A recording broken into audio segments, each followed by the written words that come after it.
let's look at the results of a mind ruled with the thoughts of poverty. Because, I get a little weary in all our circles where I hear people say, well, that was a poverty spirit. Okay, let's define it. How does a poverty spirit think? What happens is your actions are producing anxiety from fear of spending and releasing resources that can create new, better cycles for life and abundance. In other words, you're looking at your resources and you're saying, oh my God, my cup is running dry. And it's producing an anxiety in you. Your cup can be full and you still have anxiety.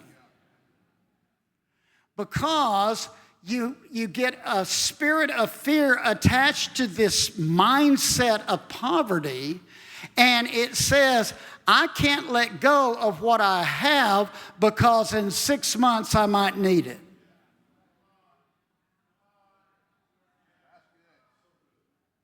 Therefore, you're missing moments of divine investments that will cause you to multiply. All hoarding is linked with a poverty spirit. I've seen people with bank accounts and bank loads of money that are nothing but hoarders. Where God gave them all of that.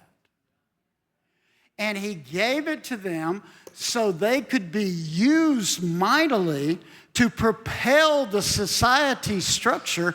And some who don't particularly profess to know God do it better than some of God's people, that they give more than God's people give.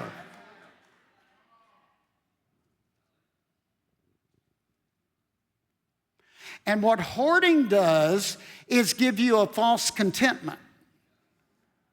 You look around and you say, well, I got this stack, and I got this stack, and I got this account, and I've got that account. And yet, that is not going to give you peace. That will never give you peace. Here's another thing that a poverty spirit has, mentality has. It has a mentality of greed. It can't get enough. And it envies those who do have. It envies the way they spend. It envies their joy they have in spending.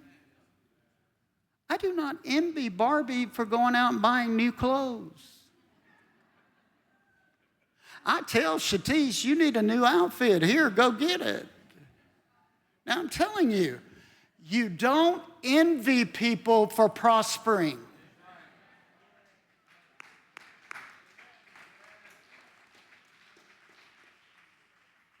The worst thing a poverty spirit is going to do is speak to you and tell you and that not to be generous when you know you should be. See, generosity, a person who knows Holy Spirit, Proverbs even says this, is a generous person. We were in a group one time, and it was a guy way back before all of y'all's time that worked for me, and the group said how nice and sweet I was, and that guy corrected him and said, no, he's not very nice and sweet, but he is generous. Because generosity is unlocking your future. I mean, it's amazing. And it's keeping you having thoughts of increase, and it's producing stability in you. It's the judgments against others that are projected through a poverty spirit. It can actually imprison others around you. But what it's doing most is imprisoning you. I've seen total cities captured by this.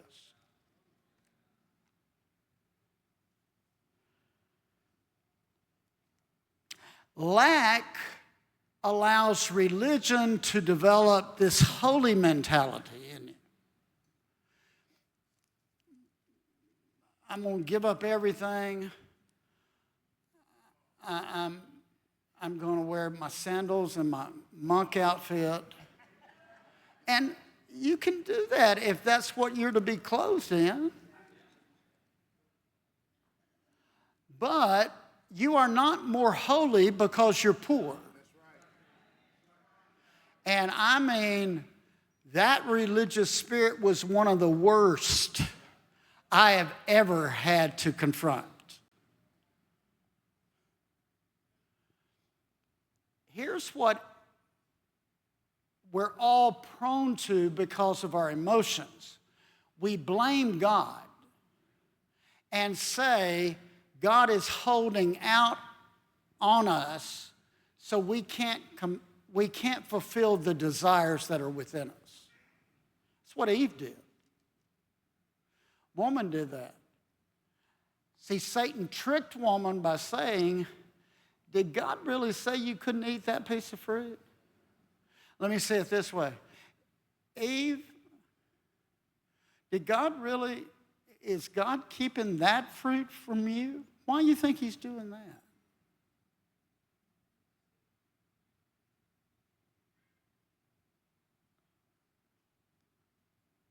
See, poverty produces thorns and snares.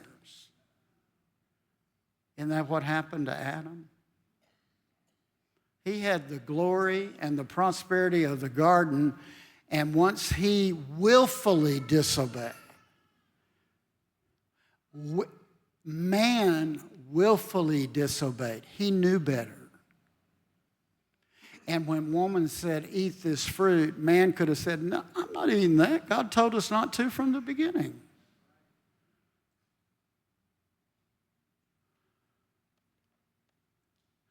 He ended up having to work with thorns. It affects the land. Poverty affects the land. Haiti is one of those nations where topsoil, it doesn't even exist anymore. How we worship affects the land.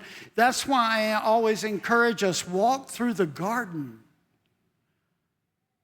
They worship as they work in that garden. And you walk in there and you feel it.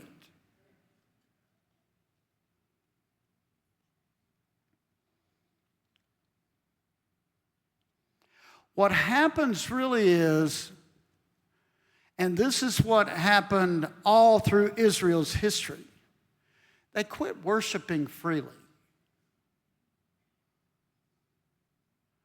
They choose to have limitations and laws over their worship.